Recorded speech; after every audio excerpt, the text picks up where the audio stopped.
Hey, this is Pete. Thanks for stopping by my channel, Pete Snakebite Kid. Hey, what this channel is going to be about is mostly cobras, as you might guess. I was bitten by a snake a long time ago. AC Cobra, knew I had to build one as a kit because guess what? Can't really afford the real thing. We'll talk about that a little bit. But it happened a long time ago. Pretty far down that road now. Got engine and trans pretty well done and got a kit ordered that's on its way and have it all pretty well mapped out. Still some things that are up in the air, so on. But what I want to talk about on this is, would you want to build a Cobra? How would you want to do it? I'm going to take you through my journey on how I did it, what builder I came up with, what engine trans combination, how I built the engine and that kind of stuff. A little bit of what the heck is a Cobra if you don't know what it is and so on, which if you're on this channel, probably a car guy or car gal, and that's why you're here in the first place. But anyway, it's fun to talk about. So that's what I'm gonna do. I hope you like this as we go through it. I'm gonna try and put out as many videos as I can as I go through the rest of the build, but I'm gonna go backwards and take you from kind of it being a dream for me to where we are, to where I'm actually in the final phases of putting this thing together. I've got 72 days to delivery, so kind of on pins and needles waiting for that thing to get here. Hopefully I'm going to be able to go visit the builder in a couple weeks here and take a look at it, see the progress and so on. But anyway, so why a Cobra? Well, if you've ever seen one, you know why. They're a pretty awesome car. May not be the thing for you. You know, my wife makes fun of me because we'll be driving down the street and I'll see somebody who's got, you know, a mid-60s Chevy pickup or Ford pickup, and it's nice, you know. It's an engine swap. It's probably got some modern suspension on it and a modern engine, and it sounds good. I'm like, the money they have in that thing, they could have built a Cobra. And she says, you know, not everybody wants to build the same car you do. And I like anybody, get kind of tunnel visioned about that because it's what I want to do. It's the only really car that I have wanted to build for quite a long time. Had a whole bunch of Mustangs, a couple Chevrolets when I was young, but mostly was a Ford guy, you know, through and through. I had maybe a 4, 5, or 6, 65, 66, 67, those body styles. Some warmed over engines, you know, that ran okay, nothing really special. The Mustang that really made a dent in my life was my 70 Boss 302. Just loved that car, loved the body lines of it. Thing went around corners really well. It was a good looking car in my opinion, and did a lot of drag racing with it, and had probably 10 different combinations in an engine, trans, rear end, and different power adders and stuff like that. But you know, one day I woke up and said, I don't want a Mustang anymore, and I'd had a bunch of them, and so my explanation to myself was that I wanted something a little more grown up. And my version of grown up at that point is I thought I wanted to build a Pantera. Great looking car. I really liked road racing, been to a few schools on that, and I'd done some with my Boss 302. And, you know, I thought, hey, let's build a Pantera. Great looking car. It has most of them had a 351 Cleveland in them, which was, you know, great engine, and I had flogged those things a little bit. I thought, hey, I can make one of these things go pretty fast. Was down at Carlsbad Raceway one time, and I saw one that looked like kind of a hybrid, fun little hobby Pantera. It had aluminum exhaust ports on it where they reroute the port for better exhaust angle, had a tunnel ram on it, and the rear deck wouldn't even fit on the car because of the tunnel ram, and it had some short, like, road racing slicks on it. I mean, it was a road racing car with this big kind of drag racing looking motor stuffed in it. But thing, I remember, ran 135 miles an hour in the quarter, you know, screaming the tires all the way down, just, you know, trying to keep the thing straight. I thought, man, that thing was pretty cool. But anyway, got to work on a Pantera quite a bit. Worked at a Lincoln dealer in Downey, and I was a guy who worked on a Pantera there a lot. There was a woman, I think she was an office manager, who owned a Pantera, and it was a little bit of a beater, and she wanted to make the thing, you know, good and dependable and fun to drive. So I got to do a whole bunch of stuff to it, got to drive it around a little bit. I did not like driving that Pantera. It was a weird feeling, way different than a Mustang, obviously, but even over the years, I've never really been in a car that made me feel I don't want to do this. And I can't really put my finger on it. Kind of had the Italian feel to it, as Italian built car. Had that goofy gate shifter thing that I didn't like at all. Couldn't really feel like I could shift that thing quick and smooth. The foot box was dinky and cramped. I remember with my work shoes on, I could barely work the clutch, brake, gas, and so on as I was driving the thing around. And my folks had a Fiat at the time. Looked like a shoebox with doors on it, blue thing. It might have been a 124, 128, whatever it was. I felt like I was driving that with a big noisy engine behind me. I couldn't get past a Fiat feeling, I'll be very honest. So, put me back to the drawing board. Of course, I always knew Cobras were around, and they were, even back in the 80s, they were, out of most people's price ranges. Probably could have, somebody who's making good money could have probably bought one, but now it's somebody that's in the investment class. If they own a real life original Cobra, they're just so expensive. So that puts us to the kit thing, and that's what most people are doing if they're gonna own a Cobra or something that's Cobra-ish, right? We all know Jay Leno. He kind of buys whatever he wants, and he likes driving them. He may have another one, but the Cobra I've seen him, talk about and stuff, it's somebody's kit, because do you really want to be in a $4.5 million car and have somebody that thinks texting is really good, mash up a car like that that's really not replaceable? Just kind of crazy. It's a big risk.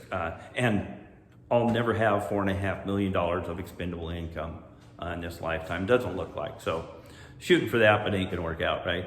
So anyway, what I want to talk about as I go through this is, I have got here up on my wall of things to get done, and some things we're going to talk about on the video. But there's a lot of different engine combinations you could put in it. You could put an 8.2 small block Ford or a 9.5 deck height. Some real good combinations there that are real favorites for Cobras. There's the modular engines and the Coyotes and stuff that make real good power, very modern kind of drivetrain. An FE engine, which doesn't stand for fire engine. It stands for Ford Edsel, 390, 427s, 428s, and so on. And then the 460, 429, which is a 385 series. Some guys are putting those in them. You could put a Tesla battery pack in it. Not really my thing. Or if you really want to get weird, you could put a small block Chevy or a big block Chevy in it. Ain't nothing against my Chevy friends. Just, I don't get it why somebody would put a Chevrolet motor if they're building a Cobra replica. To my point, when you see them for sale, they have a tough time selling them. So just, if you're thinking of doing one that way, because you can make a lot of power really cheap with, especially like an LS, right? And it's pretty tough to compete with what a performance engine and combination you can get with those things. If you want to ever sell it, plan on pulling it out or giving the car away. Watched one here locally sit on Cobra Country for a long time and just not sell. So anyway, a lot of different ways of doing it. I'm going to talk about all the kits, right? I've been to a few of these guys where they build them, talked to a lot of them on the phone, seen a lot of them at shows and stuff. I've came up with a kit the one that makes sense to me. I really wanted a car that was accurate. I really wanted something that was made out of aluminum, and I'd love to buy a Kirkham. Those things are absolute works of art. Been down there a number of times and got to meet the people down there, and absolutely beautiful car. Out of my price range, like that thing, bare aluminum, you need a lot of body work to put paint on it or finish the aluminum. No engine trans, they're $100,000. But people are buying them. They're in line to buy them because it's a beautiful car, very faithful. I understand if you buy an aluminum Shelby continuation, it's basically that car, or they're buying parts or chassis from them, whatever. So, but again, out of my price range, you could probably find some deals and stuff, build one, for $20,000. Maybe finding a half finished kit, or the factory 5 deal where you get their kit in a beat up Mustang and put them together, and not quite as accurate as I wanted, and so on. But they've got a nice looking car. I almost bought their Daytona kit. I really, right before I pulled the trigger on this thing, started thinking, maybe I want a car with a roof. Lived my whole life in Southern California, and last year we moved to Utah. We had kids and grandkids up here, so here we are. The weather is not as nice here, and I thought, hey, maybe something with heating, air conditioning, a roof, and all of that. And talking to people that have driven them, they say they're at least as loud as a Cobra. You got a tin roof, unless you really want to make a full interior and, a bunch of insulation in the car. It's a really, really noisy car.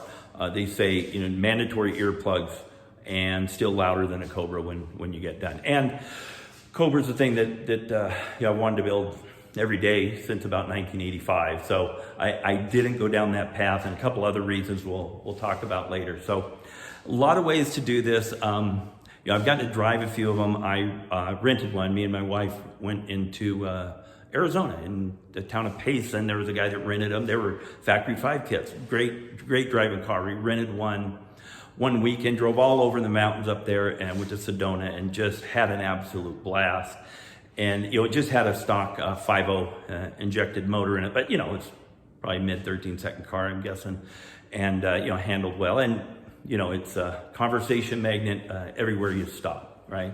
So what I'm hoping to do is build one that, nobody's going to think it's a $4 million car. I get that, right? Because there's not stanchions around it, and it's not locked in a warehouse with the rest of my other expensive cars. I get that. But I want it to feel like that, hey, this is pretty darn close to the real deal. I really wanted something with floor-mounted pedals.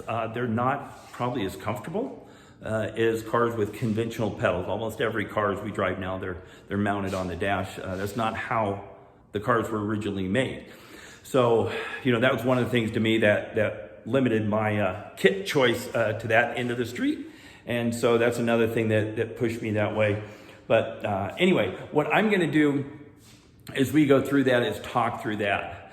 Before I let you go, I'll just tell you why, kind of a quickie of why I think Cobras are so dang cool. In my opinion, it's probably the most important hot rod ever built in America. Here's why I say that. So everybody knows the story. I won't rehash the story. It's been told better than I can tell it 100 times. But here's some highlights. Carroll Shelby won Le Mans in a Aston Martin in 1959. It's a big deal, right? 24-hour race, kicked everybody's butt, and won. You're on the map at that point, right? You're a famous guy, and in the car world and the racing world. And that got him enough attention to be able to get inside the big building at Ford, talking to Lee Iacocca, who might have been the president of marketing at that point. Anyway, the conversation was something like, I can build you a car that'll beat the Corvette. There was nothing made in America that had anything for a Corvette then.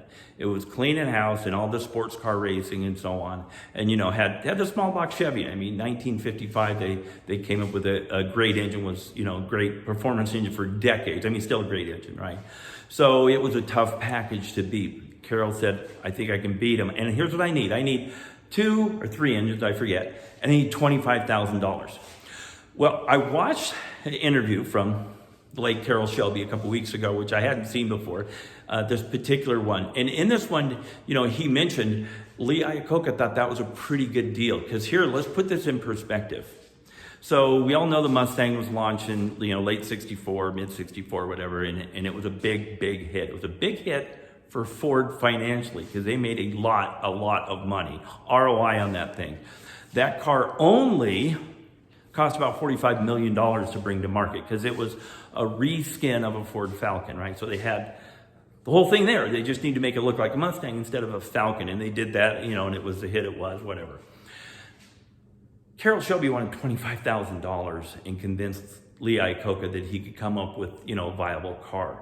So it's literally a drop in the bucket. Like they would have a lot more money invested in making a clay model and painting it and taking it to, some type of an auto show to see the public's reaction on it. To put it in perspective. So that's what made that, I think, a viable thing to do. One of the quotes I've heard over and over is when Shelby was leaving the Ford building with after that Iacocca meeting, Iacocca told his people, look, go ahead and get the guy the engines, give him $25,000 before he bites somebody. He was very aggressive, an incredible salesman and promoter, for himself, his brand and all of that. So since that, then he made the Cobra, and it did all the things it did, right? It evolved into the Daytona Coupe, and that's what put him in charge of the GT40 program. And I hope you've seen Ford versus Ferrari.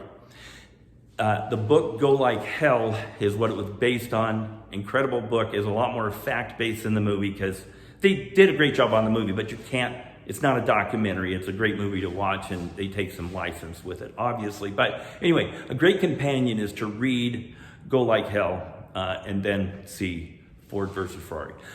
But if we didn't have all that, Iacocca and Shelby would have never talked about making a GT350 and going road racing with it. Would have never happened. If that would have never happened, there'd be no reason to build a Camaro. I know you Chevy guys are flipping out right now, but think about it. It was called a pony car. Your Camaro is called a pony car, trust me. And it's because of the success that Carroll Shelby initially had with the Cobra and the Ford putting him in charge of the GT350, GT500 program, and Chevrolet saying, hey, they kicked our butts on the Corvette. We need something for that. And, you know, they did a great job. I mean, Camaro's a great car, and they made it for a lot of years.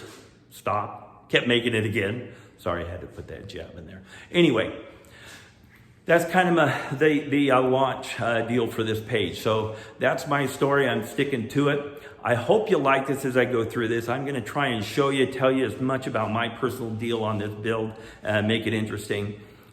You guys can put down there in the comments if there's something you'd like to know that I don't cover. I'm going to try and be as open book as I can about building this thing and how I'm doing it, why I'm doing it, the good stuff, the frustrating stuff.